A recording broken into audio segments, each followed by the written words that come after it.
नमस्कार मंडळी, पुन्हा एकदा स्वागत करतो तुमचं आपल्या एका नवीन व्हिडिओमध्ये. गुरसाळे मैदानातील एकूण 54 गट पळून झाले आहेत आणि आता सेमीचा थरार आपल्याला बघायला भेटेल. अनेक रथी महार ते टॉपचे नंदी या मैदानामध्ये गटपात झाले आहेत. काही टॉप नंदींचे हारसुद्धा झाले आहे.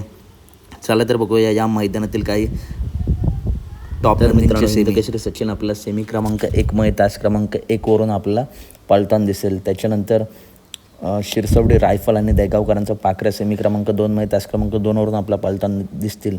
तसेच सातारा एक्सप्रेस बालमाचा छोटा भाऊ बालमा आपला सेमी क्रमांक 3 मध्ये तास क्रमांक 4 वरून पळताना दिसेल.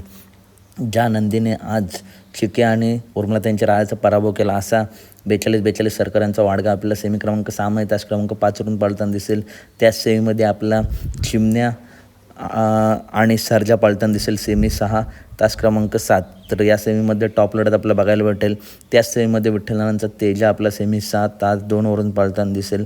खरोखर मित्रांनो टॉप लढत या सेमी क्रमांक 6 मध्ये बघायला भेटेल. त्याच्यानंतर आंबेगावचा लक्ष पुसेगाव यांचे लक्ष सेमी क्रमांक 3 मध्ये तास क्रमांक 1 वरून पळताना दिसेल. त्याच गटामध्ये त्याच सेमीमध्ये आपला हरण्यास 722 मित्रांनो त्याच सेमीमध्ये बघायला भेटेल. तसेच साखरवाडी बावरे आपला सेमी क्रमांक 1 मध्ये साखरवाडी बावरे आणि विसापूरकरांचा कार्तिक आपल्याला पळताना दिसेल. तसेच वेगाचा शेवट सर्जा नक्की कोणत्या सेमीत, तर सेमी क्रमांक 7 मध्ये आपला सर्जा पळताना दिसेल. पहिल्या 6 सेमीमध्ये मित्रांनो चिठ्ठ्यांमध्ये, त्याच्यामुळे 7 मध्ये सर्जा आपल्याला पळताना दिसेल. धन्यवाद.